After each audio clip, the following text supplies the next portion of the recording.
Perfecto. Muy bien. Perfecto, ya está grabando. Como os decía, pues este módulo es un módulo importante de cara a poner lo que es la acupuntura acorde a la ciencia y a la investigación actual, ¿vale? Todo lo que hemos visto hasta ahora son teorías o fundamentos básicos de la medicina tradicional china. Claro, la medicina tradicional china se basa en la observación de la naturaleza y tenemos que situarnos en, pues, un poco en los hombres primitivos de hace 2.000, 3.000, 4.000 años, ¿vale? Mientras que la ciencia no ha parado de evolucionar y la acupuntura tampoco, ¿vale? Yo soy muy, o sea, insisto mucho en este tema, ¿no? De que la medicina tradicional china y dentro de ellos sobre todo la fitoterapia y la acupuntura son dos ramas de esta medicina que no ha parado de evolucionar hasta el día de hoy. Y de hecho cada vez se está encontrando nuevas propiedades, nuevas funcionalidades de la acupuntura, nuevas respuestas neurofisiológicas de acupuntura que luego hemos creado nosotros, bueno, Raúl, principalmente aquí en nuestra escuela, lo que llamamos el estudio de las correlaciones. ¿Qué es el estudio de las correlaciones? Cuando hablamos de un concepto, ¿no? De la acupuntura, en que, por ejemplo, cuando hay un exceso de yang, cuando hay un fuego de estómago, ¿a qué nos referimos esto, no? Pues realmente tiene su traducción a nivel de la medicina occidental, ¿vale? Cuando hablamos de un proceso inflamatorio, pues todo este proceso que hablamos o sea, que hablamos en la medicina china como estancamiento, como fuego, ¿vale? Como exceso de yang, pues tiene una traducción en términos de medicina y de ciencia actual, ¿vale? Entonces, eso se pasa este seminario, ¿vale? El seminario de bases neurofisiológicas de acupuntura, especialmente para que veáis que todo lo que estamos hablando de la acupuntura tiene su fundamento científico en las bases actuales. Y por supuesto, como la ciencia sigue avanzando, sigue progresando, lo que ocurre es que cuando más se desarrolla la ciencia y especialmente cuando más mayor desarrollo tecnológico a nivel de medicina, se descubre mayores propiedades terapéuticas de la acupuntura, ¿vale? Es un punto interesante, ¿no? Es como cuando os mandé el vídeo de la resonancia magnética funcional, pues claro, los hombres de hace 2.000 años saben que al poner el punto 36 de estómago, obtiene una respuesta a nivel del sistema digestivo, pero el aparato del año 2020, ¿vale? O 22, ya estamos, pues con la resonancia magnética funcional puede observar directamente cambios en diferentes áreas de la corteza cerebral, aumento de flujo sanguíneo en determinados áreas de la corteza cerebral. Entonces, eso comprueba que los hombres de hace 2.000 años, hace 2.500 años, cuando decía que al poner una aguja en la pierna debajo de la rodilla, desencadena una respuesta a nivel digestivo. Pues ahora se ve comprobado, ¿no? Pero claro, se ve comprobado porque la ciencia y sobre todo la tecnología ha alcanzado este punto. El otro vídeo que os mandé es un vídeo de cámara térmica, ¿vale? Y entonces, claro, se puede ver cómo al insertar una aguja aquí en el cuadro de intestino grueso, cómo ha ido respondiendo el cuerpo con un aumento de flujo sanguíneo y consiguientemente un aumento de la temperatura en toda la periferia de las agujas, incluso llegando a la zona del miembro superior hasta el codo, ¿no? Ese aumento de temperatura. Entonces, claro, esto, pues sin la tecnología de hoy en día, pues no se puede comprobar. Y estoy seguro que según desarrollamos más la tecnología, se va a descubrir aún más las propiedades terapéuticas de la acupuntura. Por eso es muy importante, especialmente desde nuestra escuela, no quedarnos en las teorías de hace 2000 años, sino estar a la corriente de las investigaciones actuales, ¿vale? Y eso os puedo decir que tenemos a uno de los mejores profesionales en este área, ¿vale? Que es mi compañero Raúl Rubio, ¿vale? Es el profesor principal del curso de acupuntura en tratamiento de dolor, ¿vale? O sea, este sí, a partir de ahora todos los seminarios ya son con Raúl y no solo tiene muchísimo conocimiento, muchísima experiencia, sino que continuamente está investigando, está estudiando y investigando, explorando, ¿no? esta línea, ¿no? Esta línea del estudio de las correlaciones de conceptos clásicos con términos de ciencia moderna, ¿no? Así que creo que es un seminario muy importante, ¿vale? Y la verdad es que quiero que saquéis el máximo de provecho de ello, ¿vale? Así que nada, te puedes introducir de la introducción, pues Raúl, cuando quieras. Vale, muchas gracias, gracias Liu. Gracias por los halagos. También yo estoy encantado de aprender, de seguir formándome y de compartir conocimiento. Bueno, os saludo a todos, os doy la bienvenida a esta clase y feliz año a todos. Feliz año 2022, a ver si viene un poquito más tranquilo que el anterior, que ha sido bastante, bastante lioso, pero bueno, todo lo que cabe, pues mira, ya estamos aquí.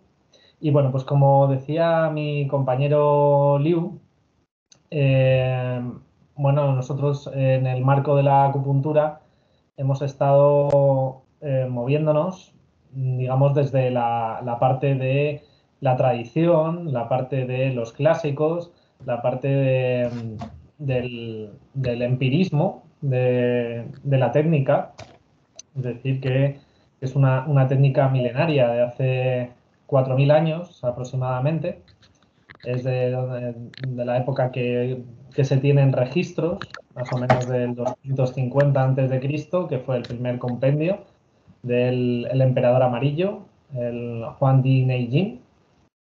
Y bueno, pues ese compendio de 2.000 años antes, pues digamos que recoge todos los tratamientos y cómo entendían los antiguos chinos la acupuntura, la medicina china.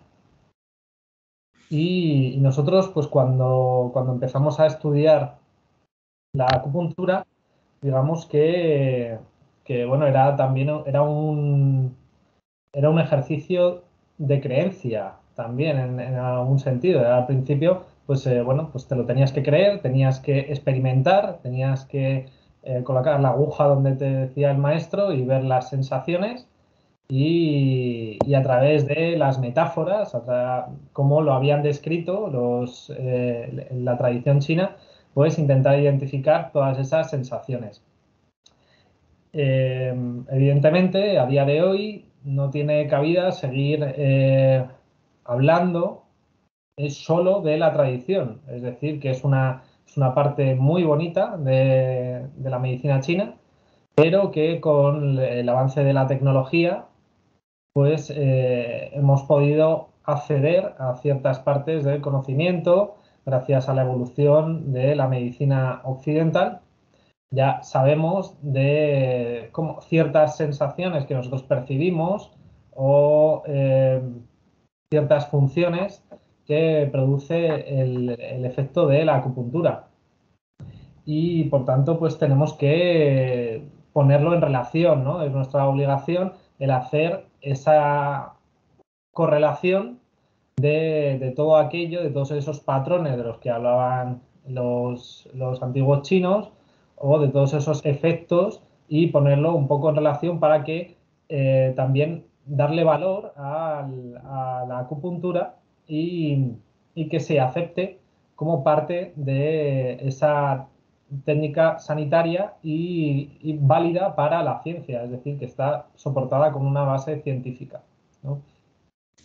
Es decir, sabemos que, pues que cuando hablamos de chi, ¿no? Pues estamos hablando de una metáfora, ¿no? Una metáfora que no se puede traducir a la medicina occidental, pero que podemos ponerle un poco de cara, pues por ejemplo, a través de la traducción eléctrica, ¿no? del sistema nervioso, pues podremos hablar de chi del sistema nervioso o del chi del aire. Es decir, que como el chi es un concepto tan abstracto, nosotros desde nuestra parte occidental tenemos que ir poniéndole cara.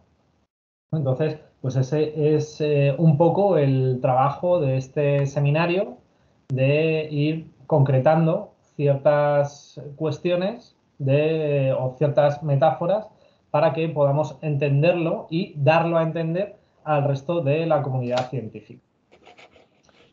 Bueno, entonces, en primer lugar, vamos a hablar de la acupuntura a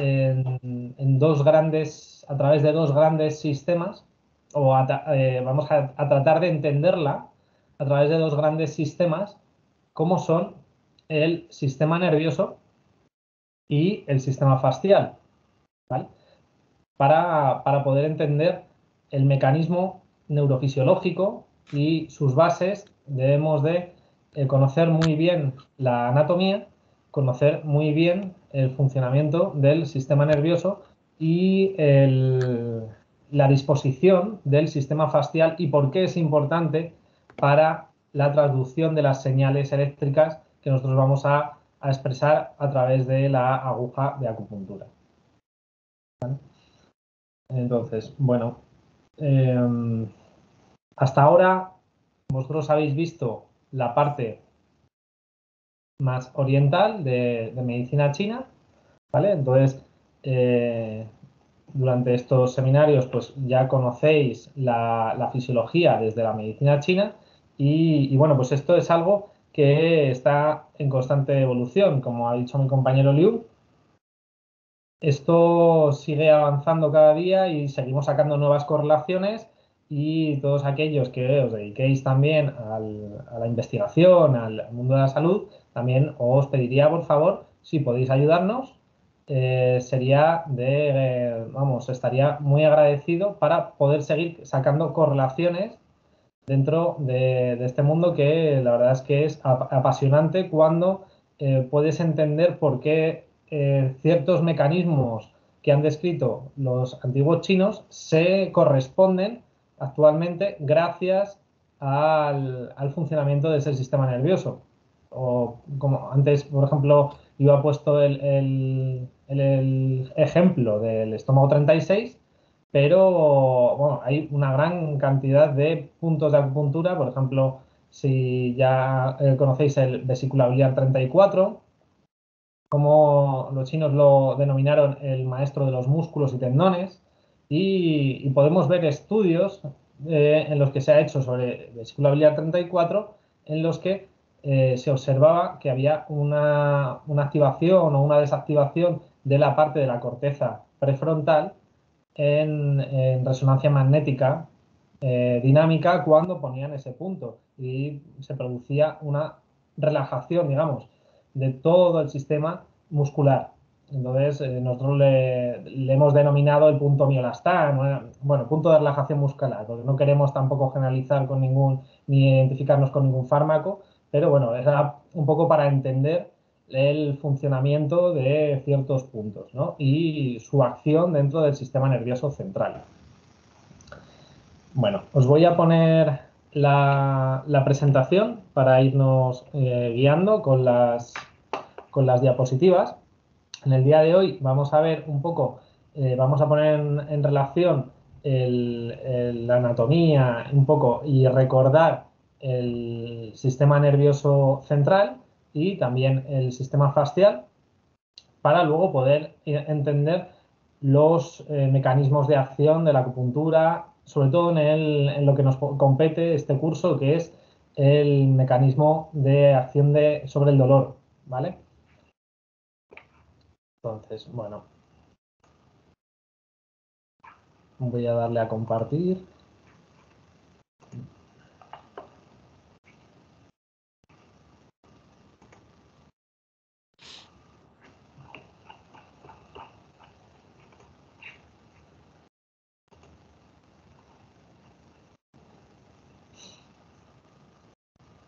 Bueno, ¿lo veis todos bien? ¿Se ve? ¿Sí, no? Vale. Sí. Vale. Sí, sí. Bueno, pues como os comentaba, vamos a entender cómo funciona la acupuntura, ¿vale? Desde el punto de vista occidental. Entonces, para entender cómo funciona la acupuntura, primero tenemos que ponerla en relación a los dos grandes sistemas que os he comentado. Que uno de ellos es el sistema nervioso, ¿vale? Y como veis, el sistema nervioso, aquí desglosado, me gusta mucho esta imagen porque se puede ver perfectamente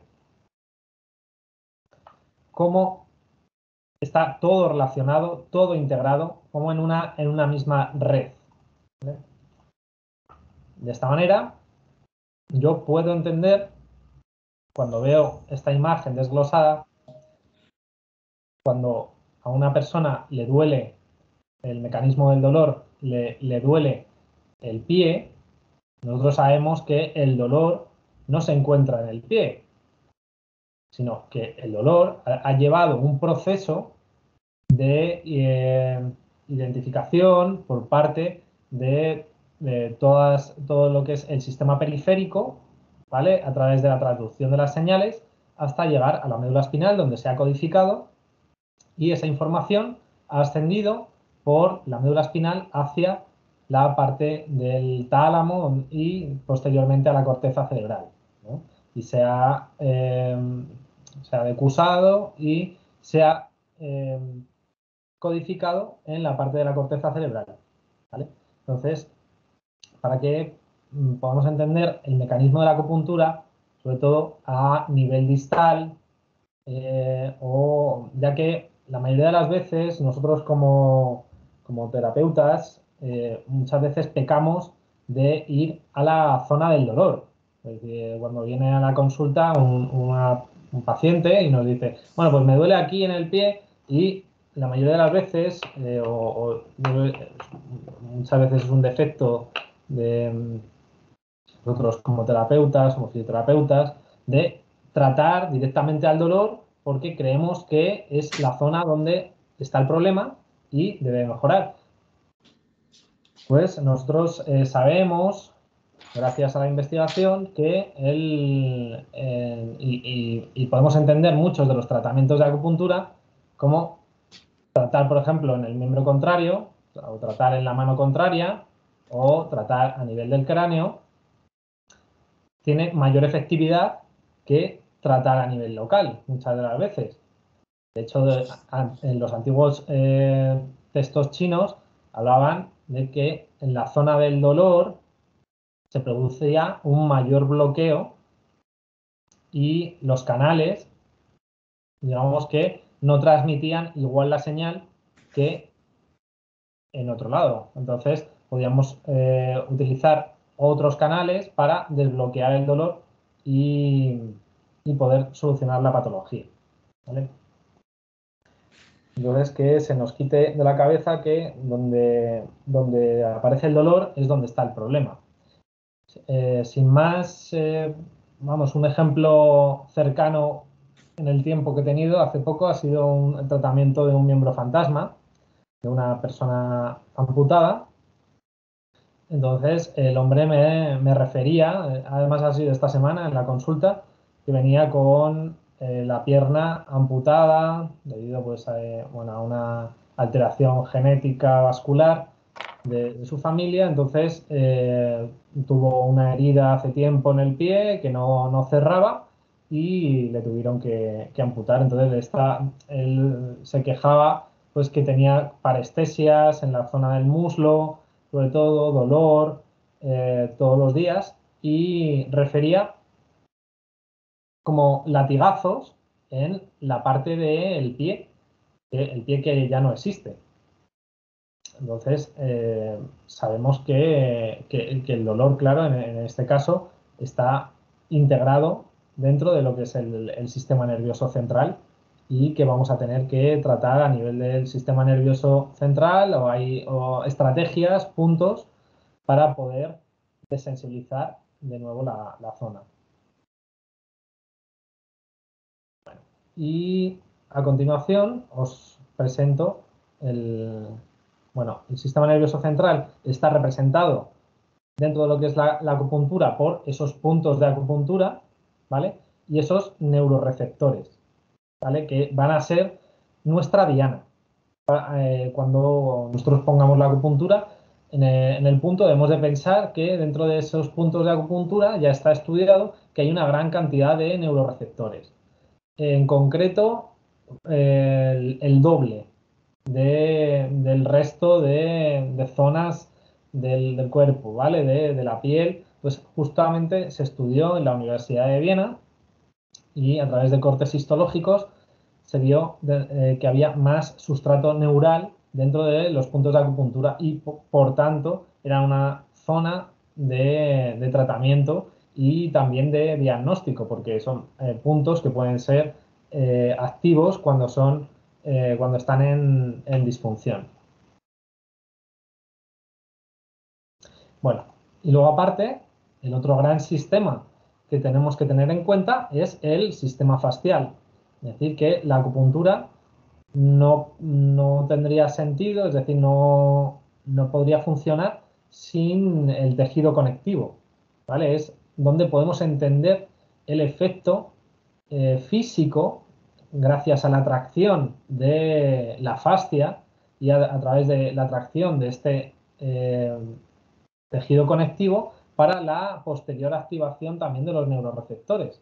Es decir, que se produce un efecto mecánico cuando nosotros traccionamos de la aguja y la giramos, y se ha visto, por ejemplo, en los trabajos de la doctora Helen Langevin en la Universidad de Harvard, cómo gracias a ese efecto mecánico podemos observar con ecografía la fascia se queda enrollada alrededor de la aguja. Y ella propuso un modelo de entendimiento de cómo funcionaba la acupuntura, en el que a través de esa tracción, ese estiramiento, los mecanorreceptores que se situaban alrededor del punto de acupuntura se activaban, ¿no? Entonces, a partir de ahí ya se producían las sinapsis y la transducción de las señales. Entonces, dentro de este sistema fascial, nosotros ponemos en relación lo que ya habéis estudiado, lo que ya habéis tocado de la acupuntura, los meridianos, ¿vale? Las vías anatómicas y el recién descubierto y famoso intersticio, ¿vale? Pues digo recién descubierto porque fue noticia en el 2018 ese intersticio cuando, gracias a una casualidad de un doctor que estaban estudiando, digamos, unas células cancerígenas en los conductos de la vesícula biliar, y gracias a una inyección de fluoresceína observaron que este isótopo radiactivo se empezó a drenar por ciertos conductos que no eran habituales. Entonces, gracias a ese descubrimiento, bueno, hicieron una prueba con microscopía de láser endoenfocal y observaron que había canalización dentro de esa fascia.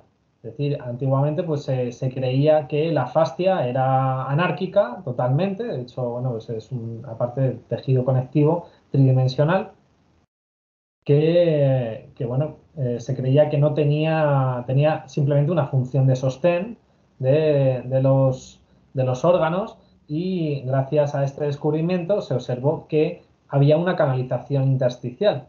Por lo tanto, ese día cuando sacaron esa noticia, la mayoría de los que nosotros ya habíamos estudiado la acupuntura, realmente celebramos ese descubrimiento porque dijimos, bien, han descubierto los canales de acupuntura, han descubierto la canalización, esa canalización de la que llegaban hablando los chinos 4.000 años, ¿vale?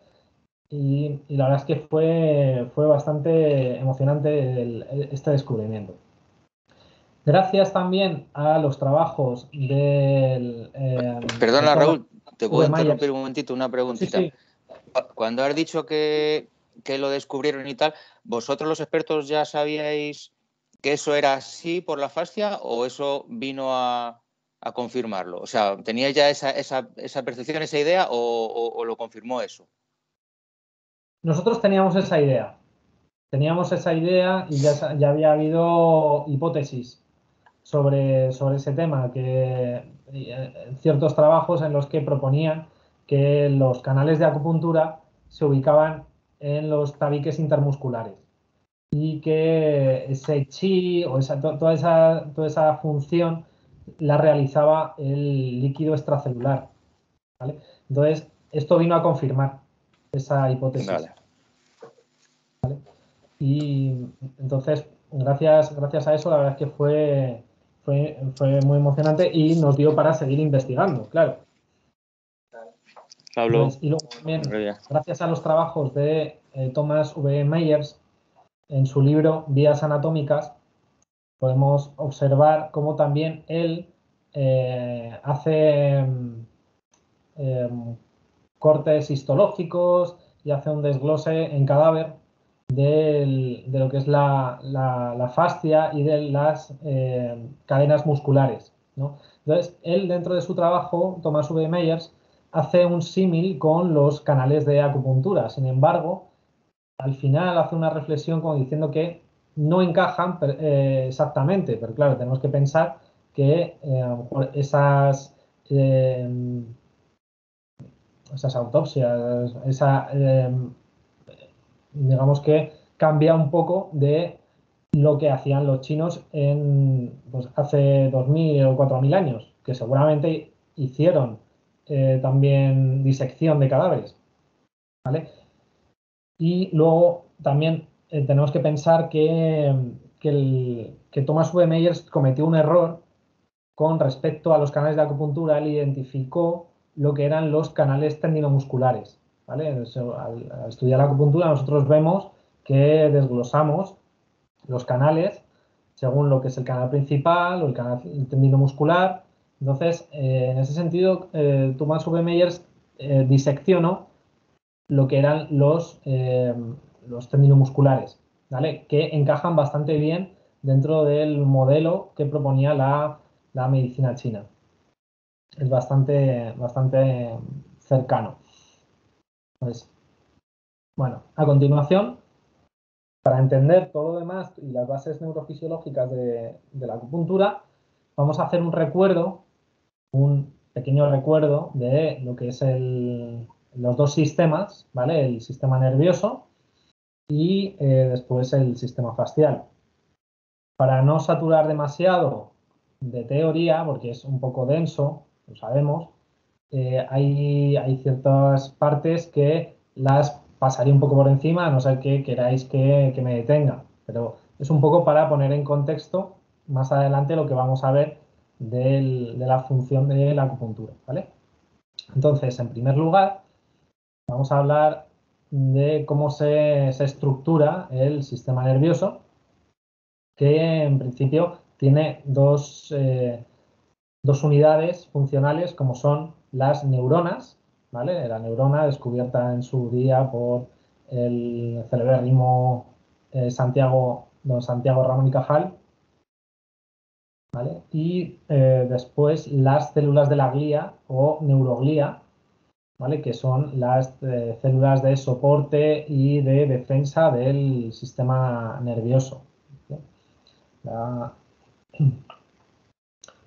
Entonces, vamos a ver cómo se estructura la neurona. Vamos a recordarlo, que la mayoría ya lo sabéis, pero para entender después las señales que se producen con la acupuntura.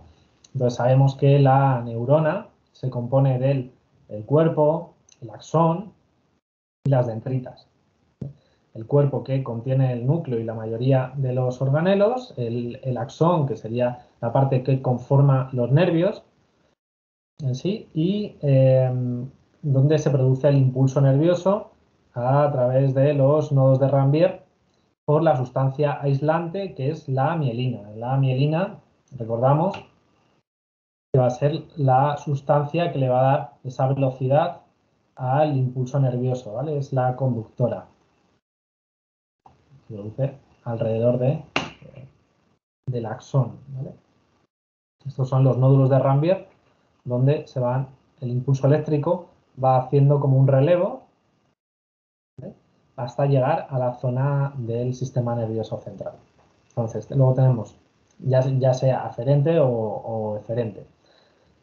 Luego tenemos las dendritas, que son las ramas originadas del cuerpo, que la función sería la de recibir los neurotransmisores o hacer la sinapsis también, que pueden ser, ahora veremos, de dos tipos.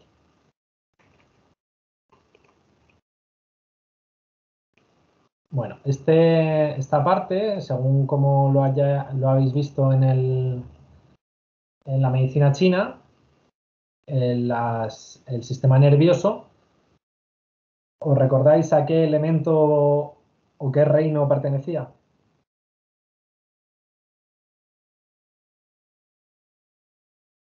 Pertenece al reino del agua, ¿vale? Lo habéis visto en la medicina china y está representado como órgano principal el riñón y la vejiga. Luego, para que podáis entender después ciertos tratamientos que realizamos. Tenemos tres tipos de neuronas. Tenemos las neuronas unipolares, ¿vale?, que poseen un axón único, como vemos, que se divide en una prolongación central y en otra periférica. Y son característicos, por ejemplo, los ganglios espinales. Luego tenemos los bipolares, por ejemplo, que poseen una prolongación dendrítica y otra axonal. Y, por ejemplo, ¿dónde se localizan? Pues en los sentidos especiales, por ejemplo, en la visión, retina, etc. Los multipolares, que son las neuronas motoras, por ejemplo, el ejemplo sería la neurona motora, donde vemos una gran cantidad de prolongaciones dendríticas.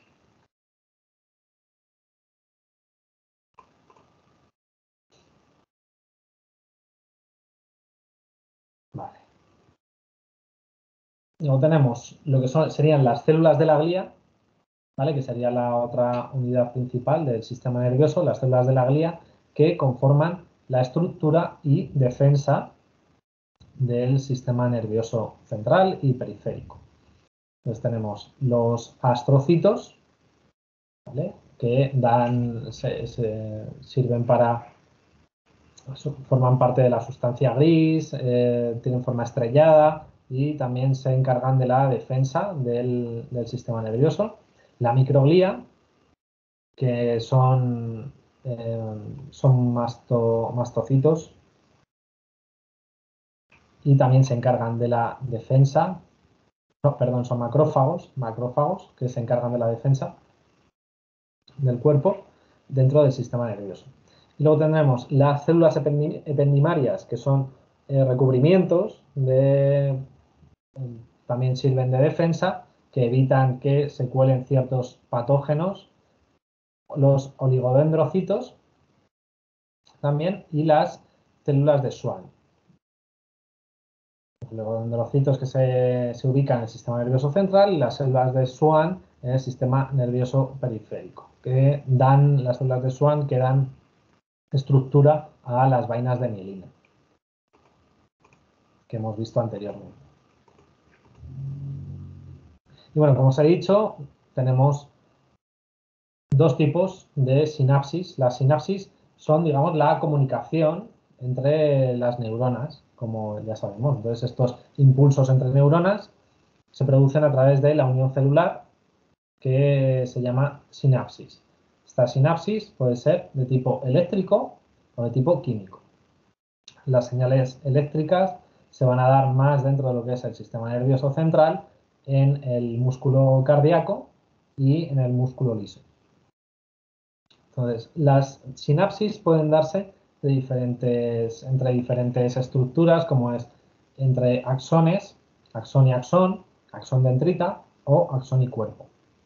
Y las sinapsis químicas se van a producir gracias a la liberación de ciertos neurotransmisores que estudiaremos más adelante, estas sustancias químicas, y cómo la acupuntura es capaz de modular ciertos neurotransmisores, ¿vale? Y ponerlo en relación con ciertos efectos que se han descrito desde la medicina china, ¿vale? Un ejemplo muy característico, además me hace mucha gracia, es, por ejemplo, el de riñón 8, el punto riñón 8, que habla, si veis la traducción en chino, pone confianza mutua.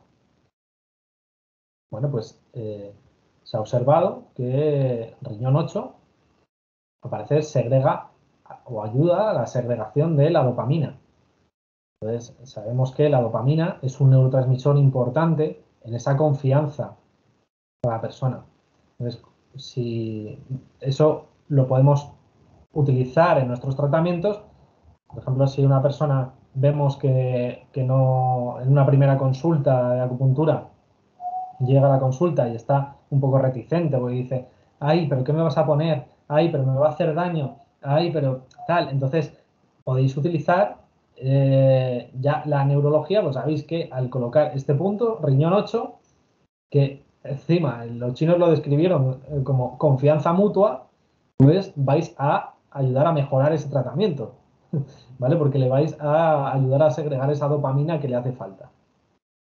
Hay otros puntos también, por ejemplo, que como veremos hay muchos neurotransmisores que te ayudan a segregar la serotonina o la acetilcolina o la oxitocina, ¿vale? Ya los veremos. Entonces, está chulo porque puedes ya jugar un poco con ciertos mecanismos de acción y que sabes que le va a sentar muy bien a la persona. Entonces, vamos a seguir. Dentro de lo que era la sinapsis, hemos dicho que tenemos las sinapsis eléctricas, ¿vale? Que permite esa transferencia directa de la corriente iónica de una célula a otra y tiene lugar entre estas localizaciones especiales llamadas uniones, ¿vale? Y estos iones pasan directamente del citoplasma de una célula a otra. ¿Y cuál es la característica de la sinapsis eléctrica? Que es muy rápida, ¿vale? Entonces, la utiliza, por ejemplo, pues sistemas como el corazón. El corazón, que tiene que estar constantemente en funcionamiento, pues tiene su propio sistema eléctrico, como sabemos.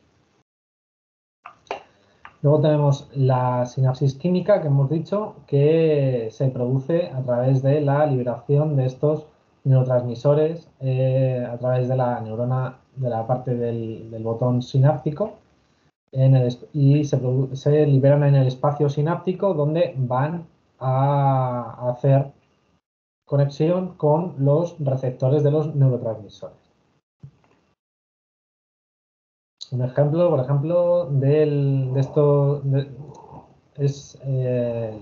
estas sinapsis químicas podría ser el funcionamiento del efecto de las encefalinas y la morfina dentro del control del dolor, ¿vale? Que es algo que nos compete y que lo veremos más adelante en los siguientes seminarios.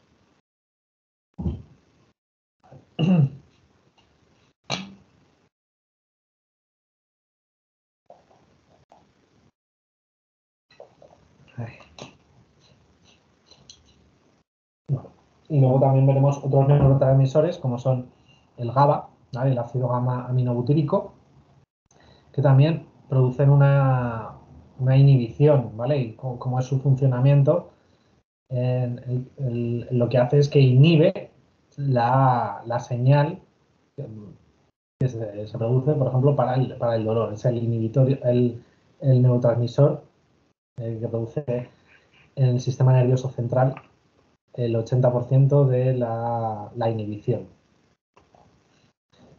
Bueno, vamos a repasar lo que son los neurotransmisores que tenemos constancia, es decir, que hay más, pero los que nosotros hemos estudiado, que tenemos constancia de que tiene efecto la acupuntura sobre ellos, como son los neuropéptidos, que son neurotransmisores grandes. Dentro de estos neuropéptidos tenemos diferentes tipos, como son el péptido vasoactivo intestinal, ¿vale? También sus siglas BIP, y que está constituido por un sistema, se llama el sistema bipérgico, y su ubicación se encuentra en la parte del encéfalo, sistema nervioso autónomo, retina, intestino. Y es curioso porque lo podemos poner en relación, este BIP o este sistema bipérgico, se ha observado que, bueno, se secreta en el intestino, pero tiene funciones sobre la respiración, ¿vale? En ciertos trabajos he observado que este sistema bipérgico, digamos que ayuda a la relajación de la parte de los bronquios y ayuda a la respiración. ¿Por qué os comento esto? Para que veáis esa relación que existe dentro de lo que ya habéis visto como el reino del metal, como en ciertos casos no existe una correlación anatómica, en muchos sentidos, pero sí a nivel de fisiología, ¿vale? Entonces, cómo se relacionan también el intestino delgado y el corazón, en muchos sentidos, con varias de la microbiota que se encarga de también liberar ciertos neurotransmisores que van a ayudar a buen funcionamiento del músculo cardíaco, pues en este caso en el intestino se secreta el péptido vasoactivo intestinal y cómo este sistema bipérgico ayuda a la respiración, ¿vale? Aunque tampoco se tiene todavía muy constante su función dentro del sistema nervioso, pero hay ciertos trabajos que hablan sobre funciones pulmonares. Luego tenemos la colecistoquinina, también, que también se secreta en el intestino delgado, en este caso, y tiene acción sobre la parte del encéfalo, la parte de la retina, también. La colecistoquinina también es un péptido que en este caso va a ir muchas veces en contra de del efecto de la acupuntura.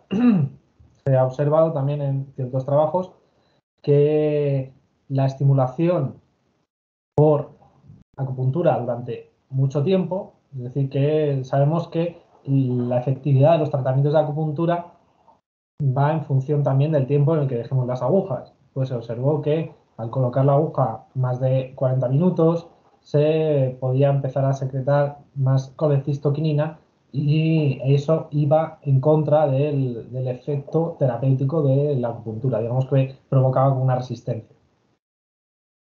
Después tenemos la sustancia P, la famosa sustancia P, como ya habréis escuchado, la sustancia P que está presente en la mayoría de los mecanismos del dolor. Digamos que se dice que es la sustancia del dolor. Entonces, esta sustancia P, que la podemos encontrar en la zona del encéfalo, en la médula espinal, en las vías del dolor y también principalmente en el intestino, muy presente, por ejemplo, en las patologías, por ejemplo, de síndrome de intestino irritable. Sabemos que hay una gran cantidad de sustancia P que está provocando dolor. O sea, la relacionamos con el dolor. Y se ha observado cómo a través de la acupuntura podemos modular esa expresión de la sustancia P, ¿vale? También sabemos de la sustancia P que en un primer estadio la vamos a encontrar en el lugar de la lesión y que esta sustancia P está presente en aquellos procesos de sensibilización central, ya que tiene un efecto antidrómico. Es decir, que esta sustancia P puede migrar de la zona de dolor, cuando se cronifica la lesión, puede migrar a la zona de la médula espinal y de la médula espinal puede migrar al encéfalo, instaurándose como un sistema, un ciclo vicioso que va a mantener ese dolor, ¿vale? Tiene una función mayormente excitatoria. Luego tenemos otro neuropéptido como son las encefalinas, las famosas encefalinas que ya hemos visto dentro de la acción de la acupuntura, que es de lo más estudiado, cómo se secretan a nivel de la zona del mesencéfalo, en la zona del sistema nervioso central, en retina y también intestino, y que tiene acción mayormente inhibitoria. Y luego también las famosas endorfinas, ¿vale? Que son las que más conocemos o las que más se conocen a nivel usuario, a nivel de calle. Y estas endorfinas también son liberadas por el efecto de la aguja, ¿no? Y se libera en el sistema nervioso central, también en la retina y el intestino. Y también tiene una función mayormente inhibitoria. Vale. Luego, aparte, tenemos neurotransmisores pequeños. ¿Sí? Disculpa, una pregunta respecto a lo de la retina, ¿qué implicación tiene? Tiene la implicación del movimiento de la retina, sobre todo de dilatación, relajación. Ok, Vale. ¿Vale? Contracción, relajación. Como sabemos, la retina, dentro de lo que es la medicina china, pertenece también al elemento agua. Sabéis que el ojo es un microsistema y la retina pertenece al riñón, para que podáis entender que es totalmente el sistema nervioso, ¿vale? Y implica eso, su contractilidad o dilatación. Vale. Entonces, vamos a ver ahora los neurotransmisores pequeños, como son la acetilcolina, ¿vale? Que va a ser de gran influencia sobre glándulas, músculos y sistema nervioso central, ¿vale? La acetilcolina, en función de dónde se localice, va a tener un efecto excitatorio o inhibitorio. Como sabemos, la acetilcolina es el neurotransmisor por excelencia del sistema parasimpático, ¿vale? Es el que va a actuar sobre el nervio vago, que es el par craneal por excelencia de la activación del sistema parasimpático. Entonces, esta acetilcolina la vamos a obtener a través de ciertos alimentos, se va a secretar también a nivel del intestino, va a afectar al buen funcionamiento de los músculos, ¿vale? Y de las glándulas también, como el páncreas. Entonces, sabemos, dentro de lo que es la fisiología de la medicina china, que el bazo controla, digamos, o maneja la parte de los músculos. Y sabemos que a través de la alimentación vamos a obtener, por ejemplo, ciertos alimentos como el huevo, por ejemplo, que tiene mucha colina. Vamos a poder sintetizar esa acetilcolina que va a ayudar a las funciones de relajación o excitación, por ejemplo, en función de dónde se encuentre. Luego tenemos la parte de las aminas, ¿vale? Otro tipo de neurotransmisores, y dentro de esas aminas tenemos la serotonina, la famosa serotonina, ¿vale? La hormona de la felicidad, por así decirlo. La serotonina tiene una función de meterte en el presente. Es un neurotransmisor que cuando se secreta te centras en el aquí y en el ahora. De hecho, también una forma de ayudar a la secreción de la serotonina, también a través de los movimientos oculares, y podemos también observar a las personas cuando están intentando resolver un problema de aquí y ahora o intentan centrarse o buscar una toma de tierra, esas personas que miran con los ojos hacia abajo, ¿vale? Hacia los laterales, pero mirando hacia abajo. Es una forma también de centrarse en el aquí y en ahora, porque la mayoría de esas personas, digamos que buscan el efecto kinestésico, ¿vale? De hacer toma de tierra.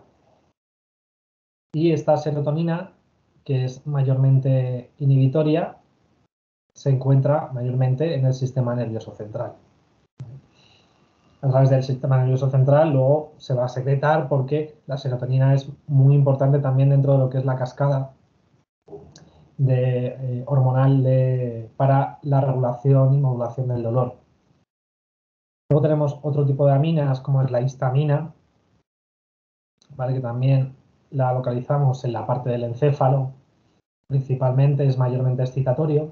Esta histamina también se almacena dentro de los mastocitos, ¿vale? O las células cebadas, se llama, que va a afectar y va a ayudar a la respuesta inflamatoria y la respuesta del sistema nervioso, o sea, del sistema inmunológico, ¿vale? Luego tenemos la dopamina, como hemos hablado, que también se localiza en la parte del encéfalo, sistema nervioso autónomo. Como hemos dicho, la dopamina podría ser un poco antagonista de la serotonina. La dopamina es la que te proyecta hacia el futuro.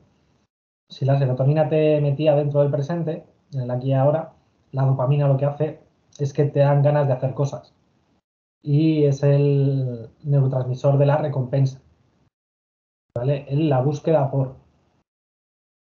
Y, y al contrario que la serotonina, podemos observar si hay personas que necesitan de esa dopamina cuando miran hacia el techo. Por ejemplo, si a una persona le haces una pregunta o tal y empieza a mirar hacia el techo es porque está buscando o porque se quiere proyectar en el futuro. Y lo que hace al mirar hacia arriba y hacia los lados es secretar dopamina. Luego tenemos la epinefrina, ¿vale? También, que tiene también funciones principalmente excitatorias, pero también puede tener las inhibitorias. La del sistema nervioso central, sistema nervioso autónomo, se localiza y ayuda, al contrario que la acetilcolina, que estimulaba el sistema parasimpático, la epinefrina lo que hace es que activa el sistema simpático. ¿Vale? Lo veremos a través de las subidas de cortisol, también se produce activación de la epinefrina o adrenalina y también de la norepinefrina o noradrenalina, ¿vale? Que es lo que nos va a poner alerta, ¿no? Es esa respuesta neurotransmisora que va a activar nuestro sistema de defensa y nos va a poner alerta. También son los neurotransmisores que están más ligados a la enfermedad actual de nuestro siglo, que es el estrés. Nosotros vivimos en un estrés mantenido, un estrés constante. De hecho, por eso tenemos una gran cantidad de patologías que en otros tiempos no se han dado. Y también es por efecto de esa liberación, esa cascada de neurotransmisores como son el cortisol, la epinefrina, norepinefrina, que en cierto modo también son tóxicos para el sistema nervioso, ¿vale? Y al final van a provocar una inflamación. Luego tenemos los aminoácidos. Perdona, Raúl, una preguntilla. ¿Y en qué sentido sería inhibitorio la epinefrina y la norepinefrina, que siempre es adrenalina, es sistema nervioso simpático? ¿En qué sentido sería inhibitorio?